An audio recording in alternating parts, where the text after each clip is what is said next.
2008, for the first time in history, the number of people living in cities exceeded the number of people living in rural areas.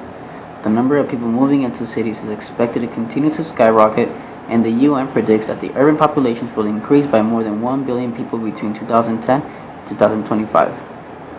In the United States, 80% of people now live in cities. Since cities first began 12,000 years ago, there has always been agricultural practices. Any person anywhere should be able to grow and provide for the community. In the United States, more than a third of adults and 17% of children suffer from obesity. In the meantime, 49 million Americans live in food insecure households, either going hungry or lacking proper nutrition. We are not eating enough healthy foods, and part of the solution to starting healthy is to grow it locally and find ways in which our community can benefit. When thinking about food's carbon footprint, you should consider the greenhouse emissions produced by growing, rearing, farming, processing, transporting, storing, cooking, and disposing of the food you eat. For example, let us look at the carbon footprint for the ingredients of a pizza and consider the shortest travel distance for each ingredient. Let's add tomato to our pizza that is a travel distance of 15 miles. Jalapenos travel 51.9 miles. Mushrooms travel 43.5 miles. Green peppers travel 43.2 miles. Onions travel 43.7 miles. We ask ourselves, at a time when we are running short on water and land, and most of our food is shipped from hundreds and even thousands of miles away, why don't we grow our food right where we live? I live in South Central. This is South Central. Liquor stores, fast food, vacant lots. So the city planners, they get together and they figure they're going to change the name South Central to make it represent something else. So they change it to South Los Angeles. Like this is going to fix what's really going wrong in the city. This is South Los Angeles. Liquor stores, fast food, vacant lots. Just like 26.5 million other Americans, I live in a food desert.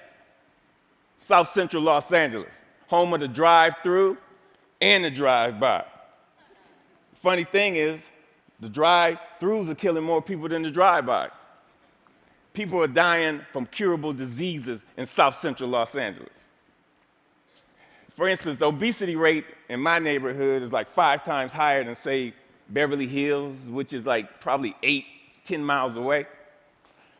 I got tired of seeing this happening. And I wonder, how would you feel if you had no access to healthy food? If every time you walk out your door, you see the ill effects that the present food system have on your neighborhood? I see wheelchairs bought and sold like used cars. I see dialysis centers popping up like Starbucks. And I figured this has to stop. So I figured that the problem is the solution. Food is the problem, and food is the solution.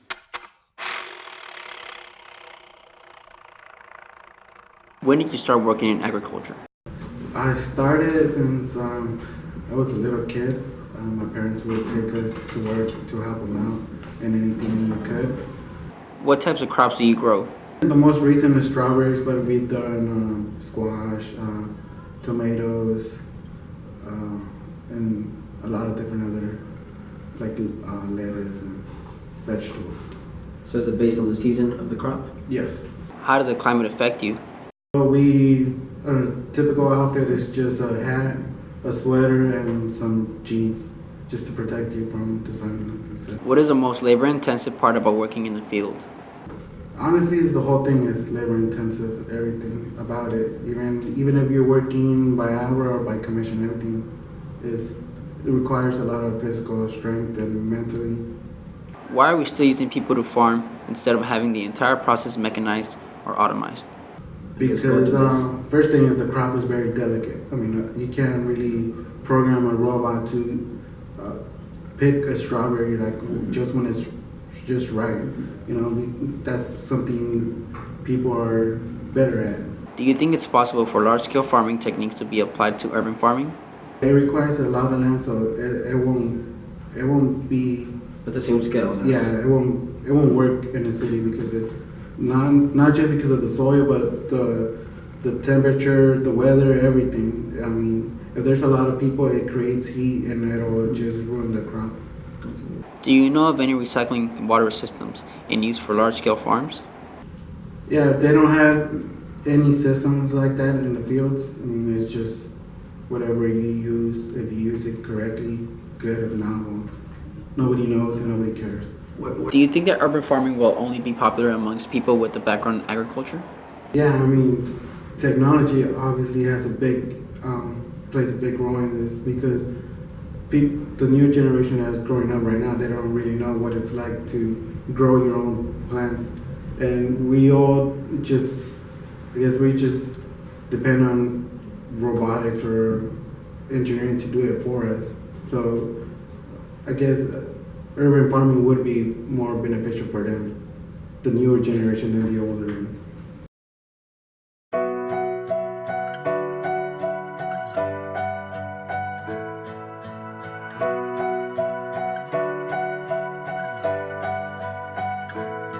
I think there are several remarkable successes in our modern agricultural system, but there are also significant failures. Modern agriculture feeds over 6 billion mouths each day, and we've come a really long way through more efficient farming practices to be able to feed all those mouths. But on the flip side, it's not without negative consequences. Agriculture is the largest consumer of land on the planet. It's the largest consumer of fresh water. It's the cause of the lion's share of global water pollution. You're starting to see efforts being made from all corners of the globe, all gearing toward a more efficient form of farming. I care about the environment. About hunger. About food. 1/3 of all food produced worldwide is wasted. And we needlessly pollute by shipping perishables all over the world. That's why I believe in buying seasonal, local, whole foods. Unless it's inconvenient. I always buy produce from my local farmer's market, unless it's raining. Or if it's too hot outside. Or too cold. Or if I wake up too late. Or if I have something else going on that day. But otherwise, yeah, totally. Farmer's market. Because the food we buy affects all of us. All of us. When I support local farmers, I support my own community. I support a cleaner environment for everyone. So when I do get to the farmer's market, I'm making a difference. Except I don't buy onions there because they're like $5 for a single onion. I could buy a whole bag of onions at the grocery store for that. Ooh, and meat. Right, I don't get meat there. Or milk. I mean, it looks great, It looks delicious. but I'm not made of money, and I'm not sure I'd be able to taste the difference.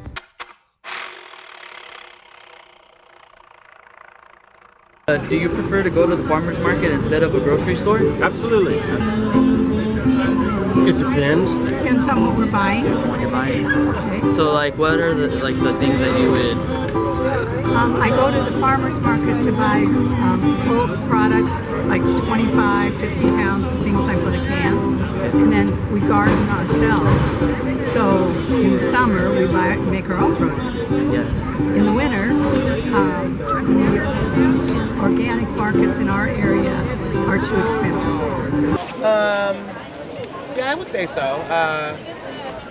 Support like our local businesses and local grown stuff and the fresh fruits and all that. Definitely, I would definitely say yeah. Tried or thought about growing your own food?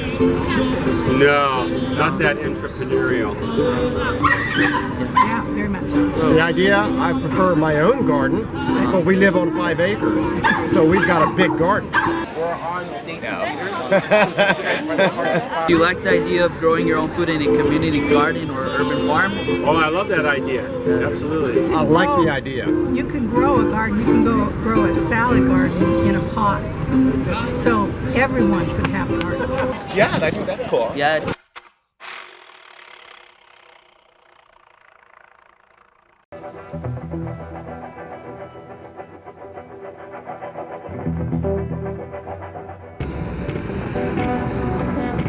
Hi, my name is Cristian Chavez. I'm a student at Newschool of Architecture+Design, and today we're here at Brian Malarkey's Green Acre. We're here at the urban farm that provides the restaurant with organic vegetables that the restaurant needs. It's managed by Urban Plantation, and today we're gonna interview a few of the workers about what urban farming means to them and many of the things that goes into maintaining this farm. What does urban farming mean to you? Well, urban farming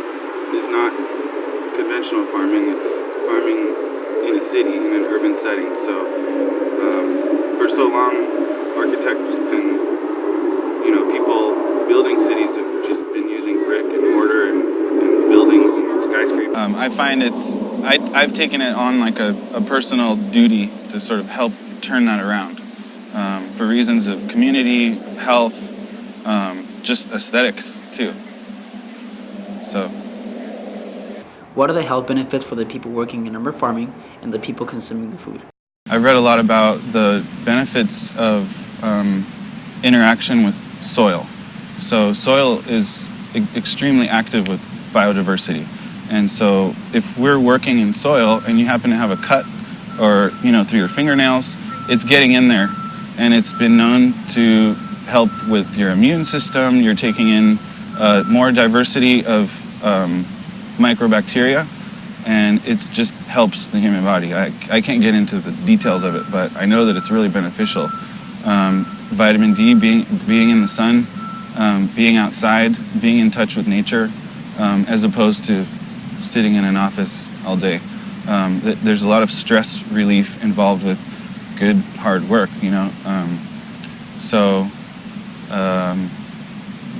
that's just working here. But then there's also the way that we feed the soil, which then feeds the plant, which then feeds us. So a carrot isn't a carrot isn't a carrot. A carrot, it depends on how you fertilized and how you treated the soil that it grew in, what kind of a life it had.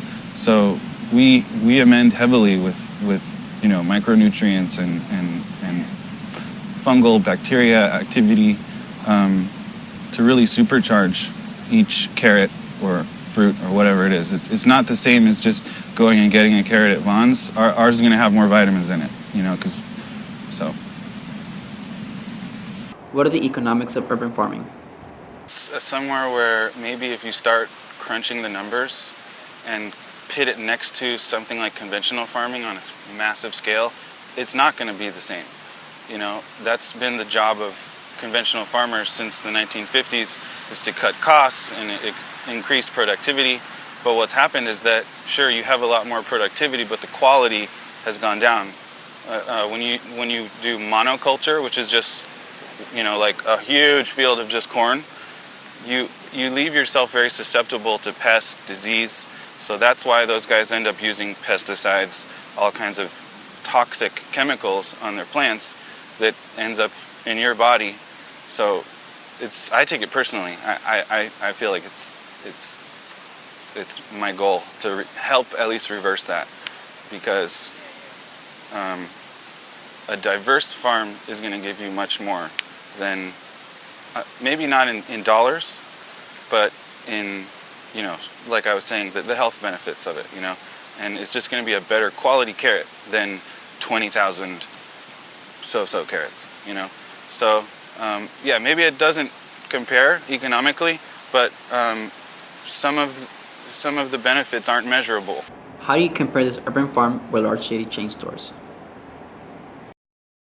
I don't see it as a competition so much as, the market will decide. So that's why I love the saying of you vote with your fork. So if you keep going to Vaughn's and buying, then you're just supporting non-organics. Plus, like, the health benefits. I mean, you can maybe get cheaper food, but in 10, 20 years, you're going to be ill, you're going to have heart problems, you're going to have diabetes, and you're going to end up paying a lot more for medical bills. So if you pay a little bit more for good quality food, you're going to have a longer, healthier life. I mean, I think it's a good investment. It's not competition. I see Whole Foods as, part of they're fighting alongside us, because if you go to Whole Foods, you can see, Steely Farms, Susie's Farms, and, all these different places that they're sourcing local farms, not like this one, but other farms, a little more production, that are using organic methods. So I take my hat off to them. I think they're great. It's a little more expensive and it turns a lot of people off. But like I said earlier, if you look at the benefit, it's just a dollar. It's worth my heart being, healthy. Rooftop farming and green roofing business is Brooklyn Grange. They operate the world's largest rooftop soil farms located on 2 rooftops in New York City. They grow over 50,000 pounds of organically cultivated produce per year. Brooklyn Grange provides urban farming and green roof consulting and installation services to clients worldwide, along with growing and distributing fresh local vegetables and herbs. Brooklyn Grange works with nonprofit organizations throughout the city to promote healthy and strong local communities. We have 55 kilowatts of solar panels on site that help to meet the electrical demands of the facility. We capture all of our irrigation water for reuse, so we use about 10 times less water than conventional farming. We eliminate any sort of pesticide use, any fertilizer runoff, which is a large cause of global water pollution. We stick to organic seeds, non-GMO. We have a team of 20 people working 52 weeks a year. We're building 2 additional greenhouse facilities this year. One of them is going to be a 20,000 square foot greenhouse. Actually, we're partnering with Whole Foods Market to build one of the world's first, if not the first, commercial greenhouse integrated into a supermarket. At the new store, we're excited that we're going to be able to show the community, the customers, and hopefully some students how their food is grown. We're educating the people about where their food comes from.